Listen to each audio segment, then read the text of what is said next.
time we answer a question on your stock in a little segment we like to call Your Stock, Our Take. Buy, sell, or hold. Okay, so let's get into it here because Lululemon just released their financial results last week.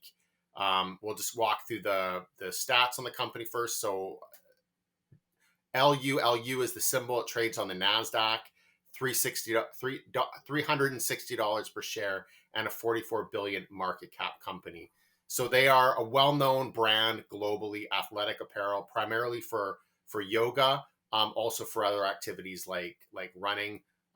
So apparel, footwear, accessories. They have 662 company-owned stores currently in 17 countries, and then also as well e-commerce and wholesale distribution channels. So this is a company that was founded in Vancouver in 1998. It actually did trade on the TSX for many years, but they decided to just go fully onto the US exchange, the NASDAQ, even though they still have their headquarters in Vancouver. They just weren't, my assumption here is they just weren't getting the volumes on the TSX to make it worthwhile. So as I said, company put out Q1 results on June 1st. Immediately after the results were released, there's a 15% plus jump in the share price. Since then, the share price has given back a little bit of its value, about a third of its value. It's trended down slightly. If we look at the 1-year chart on Lululemon, fairly decent return in a difficult market, but highly volatile, a lot of ups and downs, and certainly not the type of returns we've been seeing from some of the tech stocks, certainly. So let's take a look at those Q1 results and see how the company fared. Revenue, great growth in revenue, 24%. Really growth and improvement right across the board. So 24% growth in revenue. Gross profit margin was up 3.6 percentage points. Income from operations up 54%. Earnings per share up about 54%. And also operating income margin as well, up about 4 percentage points. So right across the board, the numbers look very strong. Total comparable sales, so same store sales, were up 14%. That's 17% on a constant currency basis. The company also reported that their direct-to-consumer net revenue represented 42% of total net revenue compared to 45% last year. So what this means is more of their business going through wholesale and less directly to the end buyer. Company opened up a net 7 stores during the first quarter, and the CEO attributed the strong performance to meaningful acceleration in the China sales trend, as well as lower air freight. And the Q1 did exceed the company's expectations. So the company has put out guidance for the full year. They're looking at about 16-17% growth in revenue, up to about $9.5 billion. And about 17-18%, 19% growth in earnings per share, up to a range of $11.74 to $11.94. What I find really interesting is the company has set a long-term growth target. They call this the power of 3 times 2.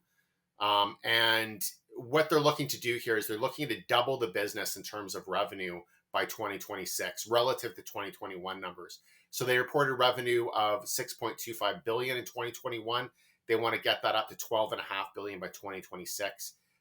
We've seen good trends in profit margins as well. So if they're also able to maintain or improve their profit margin, then that bodes well for better, higher earnings growth. And as well, the company has been buying back shares. So the share count has been coming down slightly as well. So all of this bodes well for good, strong growth in earnings per share, potentially.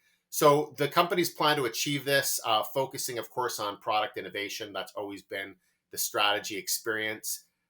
They want to double their men's business, like their men's apparel business, double the direct-to-consumer business, and quadruple international net revenue relative to 2021. Balance sheet. The company has very strong balance sheet, about $950 million in cash and equivalents, $1.1 billion roughly in debt. So that gives them about $150 million of net debt. So given the size of the company, this is very low net debt. There's almost no leverage, very little leverage on the balance sheet. So strong financial position that this company is sitting on right now. And then a quick look at valuation. So if we're to take the $360 share price, look at the midpoint of the 2023 EPS guidance, that puts them at about 30 times earnings. So I would say that this is, roughly around fair value in the near term. Now, if the company is able to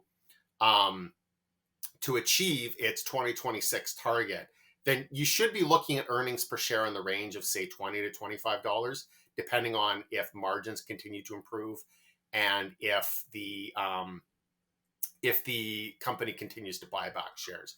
So at that range, you're looking at the company trading at 16 to 18 times their expected 2026 or targeted 2026 earnings. Now, of course, a lot of things can happen between now and then. Then this is a very strong consumer brand, but one of the risks of investing in a consumer brand is, of course, that it will lose popularity. Now, Lululemon's been around for a long time. I don't see it as having a large risk of losing popularity over the next couple of years, but that's always a concern. Really, we see strong fundamentals pretty much right across the board, a bit of a premium valuation. If you're looking long-term on the stock, it's very interesting. Certainly we've looked in on the company in the past and it's traded at higher valuations. So definitely an interesting stock and worthwhile to take a deeper look at. Yeah, certainly interesting, good business. And, if it's made it all the way to Saskatoon, it's penetrating almost every market by now. I mean, I can't believe it already made it there for you. Yeah. No, it's a good solid business. If it continued to grow, and I was impressed by the fact they want to double business. Yeah, and that's what really that's pretty aggressive. Brought my attention. Well, especially when you're looking at a $44 billion market cap company. That's right? what I'm saying. I mean, if you're a $20 million company, yeah, doubling the size of the business in 5 years is something you better be doing, or else, yeah, exactly. It's almost expected. But for a company their size, it's impressive. But they given the growth that the company has put out before, the strong balance sheet, the flexibility that it has, I think that is a very achievable target for them. It doesn't look overly aggressive at all. It's aggressive, but not overly aggressive. And you did say they're benefiting from China, right? There is a reopening there. We were I was, reading the conference call from Expel, a company we have a coverage there that has its paint protection film in China. They had a significant slowdown, and the Q1 was probably a trough, and now it's really supposed to pick up for the rest of the year. The numbers would be flat year over year, but it's really starting to pick up there. So I do wonder, like a company like Canada Goose in the retail sector that has exposure to that, the Chinese consumer as well, how that will affect them if it's positive over the course of this year. So we can look into that as well. Yeah, it's cool. All right. Before we move on, sorry, Ryan. It's cool too that like they are focusing more on men's clothing, because I feel like historically there was kind of like a stigma for men to be wearing Lululemon. I don't know if you guys ever heard of that, or if there was any kind of stigma that you guys heard. My wife we're strong, confident men, so we don't care. Well, I just even back in the day when I was, in elementary school, one of our teachers had a Lululemon sweater, and all the kids were bugging him, at that time. But was this kid you? No, but there were several kids in the class, and maybe I was one of them. I can't remember. Either way, I own, Lululemon. It's quality. Proudly. It is quality products. So I think that is definitely an area where they can expand. And like I've said on the podcast before, I know people who, Lululemon, it was one of those stocks in their portfolio that absolutely, changed their financial well-being. That's what we're looking for. Yeah. I mean, this is one where, if you were able to buy it on a pullback where there's not been a change necessarily in the business or the outlook, there could be a good opportunity there. And again, I mean, I think that there could potentially be a good opportunity over the next 3 to 5 years as well, even at the current valuation.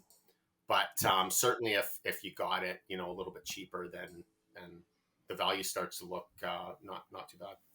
Yeah, just need to hit those targets, like you said.